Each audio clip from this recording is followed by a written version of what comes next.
ఇవాళ మనం పులిహోరలోకి చింతపండు పులుసు పోపు మనం స్టోర్ చేసుకోవడం ఎలాగో చూసుకుంటున్నాము.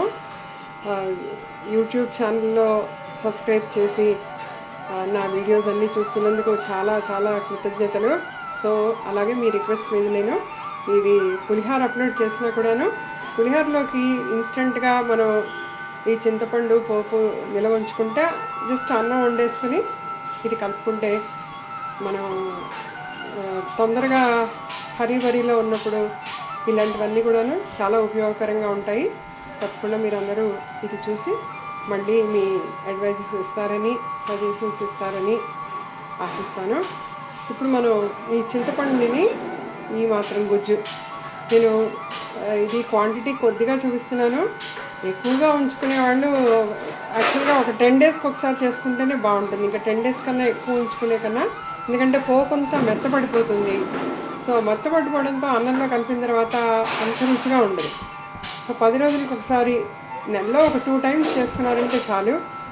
సో ఇప్పుడు ఈ చింతపండుని ఏం చేస్తున్నానంటే నేను ఈ గుజ్జు చక్కగా స్టవ్ మీద పెట్టి దాంట్లో ఒక 3 టేబుల్ స్పూన్ నువ్వుల నూనె కూడా వేసేసి ఇలా ఉడికించుకుని ఈ ఉడికించుకుంటాం దాంట్లోనే మనం ఇప్పుడు ఉప్పు కూడా వేసుకుంటాం.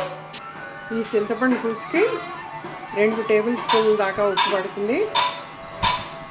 ఇలా ఉప్పు కూడా వేసి దీంట్లో జస్ట్ ఒక 1/2 టేబుల్ స్పూన్ మన ఇంట్లో జాగరీ పౌడర్ ఉంటుంది కదా, బెల్లం పొడి, జస్ట్ 1/2 టేబుల్ స్పూన్. మీకు అసలు అది వేసినట్టు కూడా తెలీదు.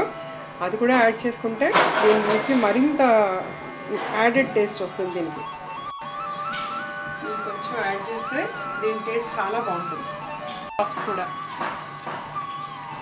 ఈ చింతపండు చక్కగా దగ్గరికి వచ్చేసింది.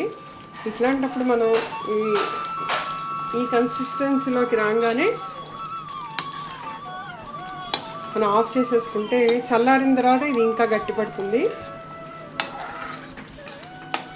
సో మనం ఇది ఆఫ్ చేసేసుకుని పోపు ఎలా వేయించుకుని ఇందులో ఈ పులిహోరకి సంబంధించిన పోపు యాక్చువల్గా ఇలా ఉంచుకుని అన్నంలో ఈ చింతపండు కలుపుకుని పైన మనం అప్పటికప్పుడు పోపు వేసుకుంటే ఎక్సలెంట్ టేస్ట్ ఇస్తుంది. లేదు మనం పోపు అంత టైం కూడా ఉండదు అని అనుకుంటే కనుక పోపు కూడా వేయించేసుకుని ఈ చింతపండు అంతా బాగా చల్లారిన తర్వాత అప్పుడు పోపు ఇందులో మిక్స్ చేసేసి చల్లారిన తర్వాత అప్పుడు మనం బాటిల్లో దీన్ని పెట్టుకుంటే అది కూడా బాగుంటుంది. బట్ పోపు అనేది ఆప్షనల్.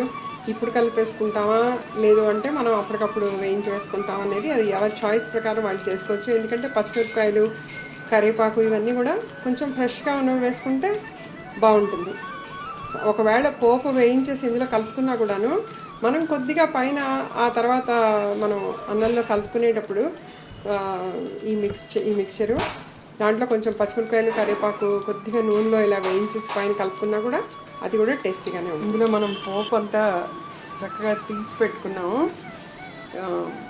ఆ చింతపండుకి ఇందులో ఒక 2.5 టేబుల్ స్పూన్ శనగపప్పు, 2.5 టేబుల్ స్పూన్ మినపప్పు, అలాగే 1 టేబుల్ స్పూన్ ఆవాలు తీసి పెట్టాను.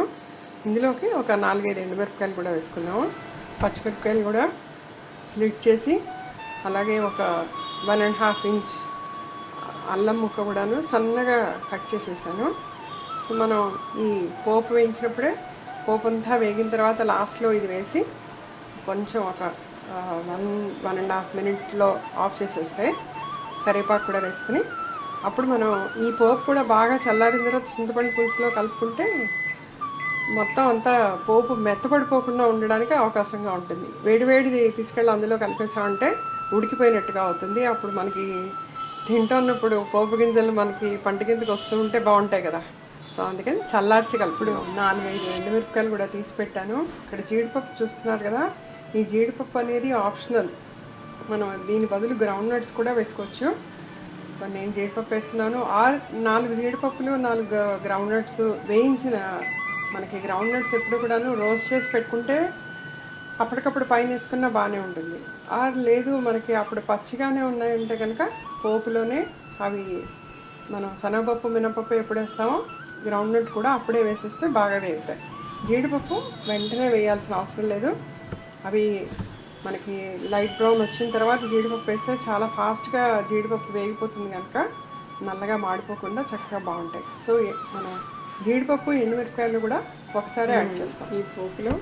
ఇప్పుడు ఇంగు కొంచెం పొడి చేశాను పలుపులుగా ఉందని, అలాగే ఇంగు కూడా వేసేసాము.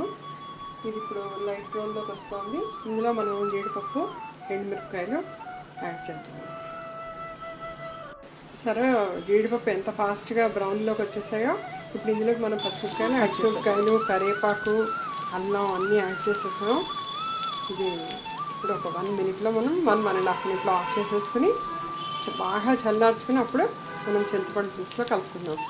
ఈ చింతపండు పులుసులో కలుపుకున్న తర్వాత ఒక చిన్న చిట్కా ఏంటంటే, ఇది చాలా టేస్టీగా ఉండడానికి ఒక 3/4 టేబుల్ స్పూన్ ఆవు పొడి కనుక కలిపి ఉంచితే చక్కగా ఆవుపేట పులిహోర చేసుకున్న టేస్ట్ వస్తుంది. ఎందుకంటే మనం అప్పటికప్పుడు ఆవు కూడా నూరక్కర్లేదు, ఇందులో వేసేసుకొని పెట్టుకుంటే ఈ మిక్స్చర్ అంతా కూడా చక్కగా అన్నీ ఆవ, పోపు, ఇంగువ, పచ్చిమిరపకాయలు, కరివేపాకు వాసనతో మంచి రుచిగా ఉంటుంది. దీంట్లో ఆవు పొడి వేయడం మాత్రం మర్చిపోకండి. అండ్ ఇంకొక ముఖ్యమైన సూచన ఏంటంటే, మనం ఈ పోపులు వేయించుకునేటప్పుడు ముఖ్యంగా పులిహోరకి నువ్వుల నూనె వాడుకుంటే చాలా బాగుంటుంది. ఇది ఇప్పుడు అన్ని చోట్ల కూడా మనకి చక్కగా సులభంగా లభ్యమవుతుంది. మనకి వేరే వెస్ట్రన్ కంట్రీస్లో కూడా సెసమీ ఆయిల్ అంటారు. ఆ సెసమీ ఆయిల్తో కనుక ఈ మిక్చర్ చేసి పెట్టుకుంటే చాలా అండ్ దీనికి మంచి టేస్టు అండ్ నిల్వ ఉండడానికి ఇంకా చాలా అది ఉపయోగపడుతుంది. తప్పకుండా నువ్వుల నూనెతోనే మీరు దీన్ని చేయండి. మనం దీన్ని యూజ్ చేసుకునేటప్పుడు కూడా అన్నం వండేసుకుని పైన 1 టేబుల్ స్పూన్ సెసమీ ఆయిల్ కనుక వేసి, ఇందులో ఆల్రెడీ ఉప్పు ఉంటుంది.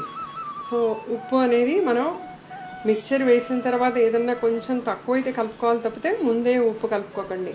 మిక్చర్ వేసిన తర్వాత అన్నాన్ని బట్టి కొద్దిగా తక్కువ అయితే అవ్వచ్చు, లేదు అంటే కరెక్ట్గా సరిపోను కూడా సరిపోవచ్చు. సో అందుకని ఉప్పు అనేది అన్నంలో మాత్రం వెంటనే ముందే వేసేసేయకండి. గుర్తుపెట్టుకోండి మిక్చర్లో ఉప్పు వేసాము అని. ఇప్పుడు ఇది బాగా చల్లారిపోయింది. ఇందులో మనం చింతపండు పులుసు వేసేసుకుందాం. నేను చింతపండులో కొంచెం ఫ్రెష్ కరివేపాకు ఉంటే అందులో వేసి పెట్టాను. ఆ చింతపండుకి కూడా కరివేపాకు వాసన పట్టుకుంటుందని. సో మీరు ముందు చూపించలేదని మళ్ళీ కన్ఫ్యూజ్ అవ్వకండి. కరివేపాకు వాసన అనేది పులిహోరలోకి చాలా మంచి రుచి, వాసన చాలా బాగుంటాయి. ఇందులో చెప్పాను కదా ఆవు పొడి వేసుకుంటే బాగుంటుందని. ఇందులో మనం ఈ చల్లారిపోయిన దాంట్లో ఆవు ఎప్పుడు కూడా వేడి దాంట్లో యాడ్ చేయకూడదు. ఇట్లా మనం కొద్దిగా ఆవు పొడి వేసి దీన్ని కనుక మనం ఇలా మొత్తం కలిపి బాటిల్లో చేర్చుకుంటే చాలా చాలా రుచిగా ఉంటుంది. మనకి పులిహోర మిక్చర్ రెడీ అయిపోయింది. అది చూడ్డానికి ఎంత ఎమ్మీగా ఉందో చూసారు కదా.